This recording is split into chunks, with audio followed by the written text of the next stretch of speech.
I want you to imagine the Wild West for a second. Sandy lanes with cacti everywhere, cowboys on top of noble galloping steeds, bandit gangs roaming around terrorizing the countryside, robber barons and corrupt politicians with their own little fiefdoms. It's a very American thing. So American you may think that it could only happen there, but you would be wrong.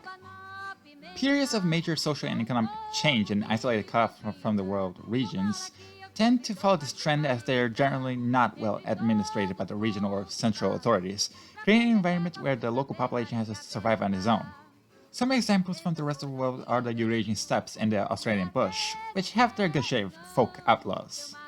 And one that I'll be focusing on today, if you haven't noticed by the thumbnail and title, is the Brazilian cangaço.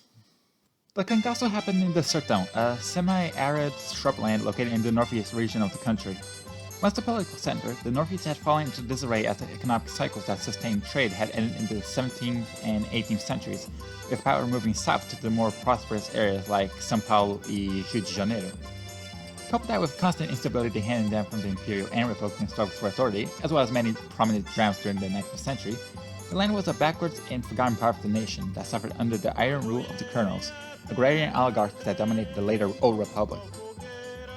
All of this helped banditry flourish with major popular support from the impressed peasants, with even the latifundiário landlords employing mercs as bodyguards and hired guns. While the jagunços, as they were called, were the colonel's goons enforcing their wills, the independent bandits called cangaceiros preferred to roam the Sertão in search of money and revenge, becoming a mixture between Jesse James, Pancho Villa, and Robin Hood. Cangaceiros traveled in bands across the desert, living off the land in support of friendly people called cueteiros, who gave them shelter and food.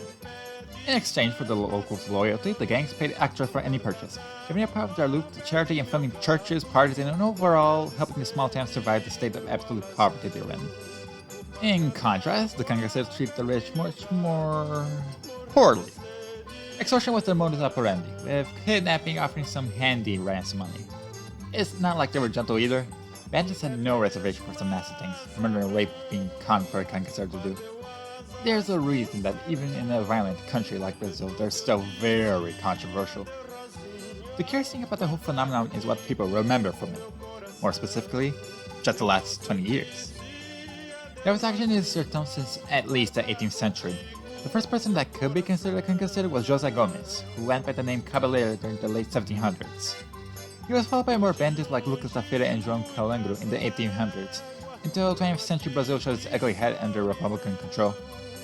And if you're wondering how 150 years can pass without anyone doing anything about the major gangbangers popping out of bumfuck cactus land, the government has always been filled with lazy elitist pricks more worried with their own pockets and responsibility, so it's no wonder that even the many ruling dictators couldn't solve the problem. But anyway, the 1900s is here, and business of the corona crime is booming. Same as before, there were some small fries that managed to make a name for themselves, when Antonio Silvino being able to rise to fame as a man with a code of honor, fighting only for justice against the police and the occasional bloody revenge murder. Though, at the end of the day, the person who ended up as a legend in the minds of the Northeast was the cangaceiro Virgilino Ferreira da Silva, or Lampião, as he was known. Lampião is the first thing that will come to mind when you mention cangaço. Operating between 1922, when he took over leadership of a gang led by another cangaceiro, and 1938, his two-decade campaign across the Sertão led to many robberies, murders, and prayers, oddly enough. Lampião being a very religious man that constantly wore religious symbols on his body. Like many people in the region, he revered the popular priest Father Cícero, and even met him once in 1926 to negotiate a bounty for Luis Prestes, a future communist that at the time was fighting for civil rights, traveling across Brazil with the rebel Prestes column. The deal went nowhere, but it's good to know. The Catholic thing doesn't stop authorities from wanting his head though. Catholic got into serious fights with the Volantes, small groups of government soldiers that were specifically trained to kill cangaceiros. And the cangaceiros weren't well armed, to say the least.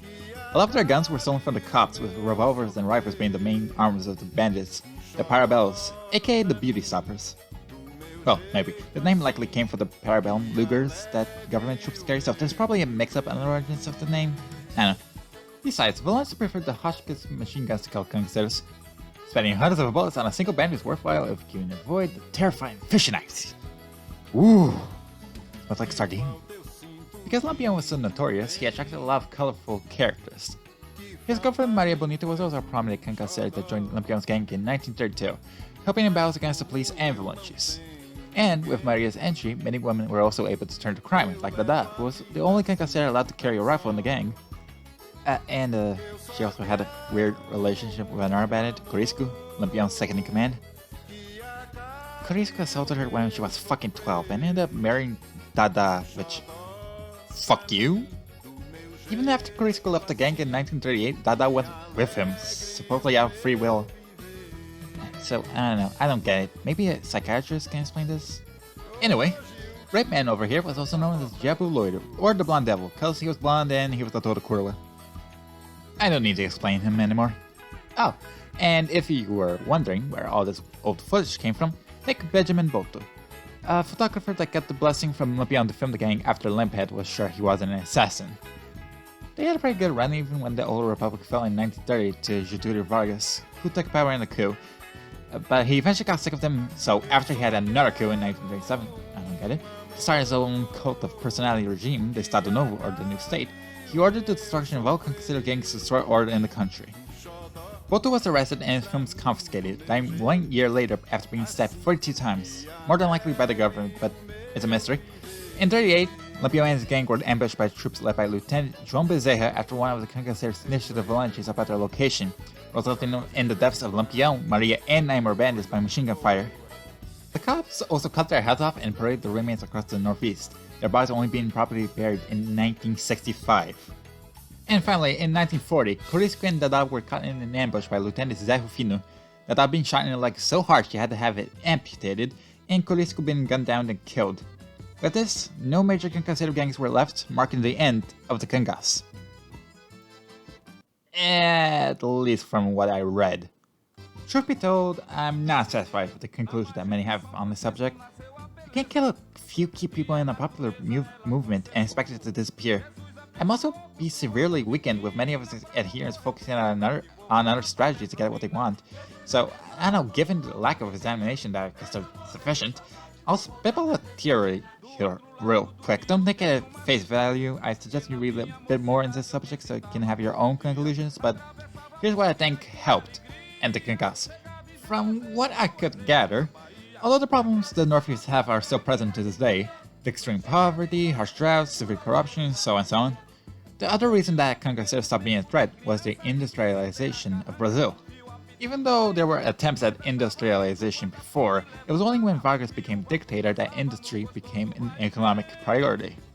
And because of that, Brazil started to modernize the system, moving past its primarily agriculture economy. Regions like the Southeast were booming, more jobs were constantly being created, and the state geared more towards centralization to better operate. These led to the conditions that created Cangas to be, quotation marks, solved. The colonels left their power to Vargas, so corruption didn't affect people as badly. The Southeast had more jobs, so people started migrating waves to the southern parts of the country, and there's way too much sand in the waters, and the South has greener grass. So, these changes ensured that as soon as the Cangaceiros died off, nobody would be there to take their place. But still, even after his end, the Cangaço still has its little claws in Northeastern culture, with it being descending of many folktales and stories of the region, especially in Cordel literature. These little book pamphlets are sold in the street, being displayed on hung ropes or cordas. That's where it got its name. The phenomenon also was the setting of classical films like The Cangaceiro and O Alto da Compadecida. The latter I heavily recommend, it's a very good movie, go watch it. The huge impact Cangaço had in Brazilian culture is undeniable, and even with its history long gone, it will likely not fade in memory anytime soon.